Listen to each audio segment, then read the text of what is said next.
మళ్ళీ మనం instant food try చేయబోతున్నా. And ఈ రోజు మనం తీసుకొచ్చింది ఏది వచ్చేసి ఇన్స్టెంట్ పన్నీర్ బటర్ మసాలా. ఇప్పుడైతే బాక్స్ ఓపెన్ చేసేద్దాం. మీకు ఇక్కడ చూపిద్దాం అనుకుంటున్నాను కానీ దానిపైన పన్నీర్ బటర్ మసాలా అసలు ఓపెన్లే. ఇదైతే జస్ట్ 3 minutes అంట paneer butter masala. And open చేస్తూనే షాక్ తగిలింది నాకు. ఏమైందంటే ప్యాకెట్లో వస్తాయి కదా యూజువల్గా మసాలా అంతా ఒక సపరేటు, ఇట్లా నూడిల్స్ సపరేట్ వస్తుంది కదా. అండ్ స్పూన్ కూడా ఇస్తా అండి దీంట్లో. అసలు స్పూన్ ఇయ్యలే, గట్టిగా ఉంది. నేను అస్సలు హోప్లెస్ అనమాట. ఇంకా వదిలేసుకున్నా, ఇది అసలు ఫ్లాప్ అవుతుంది, అట్టర్ ఫ్లాప్ అవుతుంది అనుకున్నా.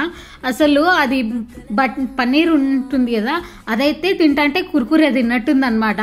సరేలే ఇంకా తెచ్చుకున్నాం, ట్రై చేద్దాం అన్నట్టు హాట్ వాటర్ అయితే వేసి పెట్టినా. వాళ్ళు 3 minutes చెప్తే నాకు వాళ్ళ మీద నమ్మకం లేదు కాబట్టి 10 minutes పెట్టినా. అయ్యింది నిజంగా. అండ్ ఈరోజు ఫుడ్ ఇదే. నాకు ఇంట్లో ఎవరు లేరు, నేను కుక్ కూడా చేయలే. ఇది తిందామని చెప్పి ట్రై చేస్తాను. అండ్ నాకైతే అస్సలు ₹1 కూడా అస్సలు హోప్ లేదు దీనిపైన ఎంత టేస్ట్ ఉంటుందో.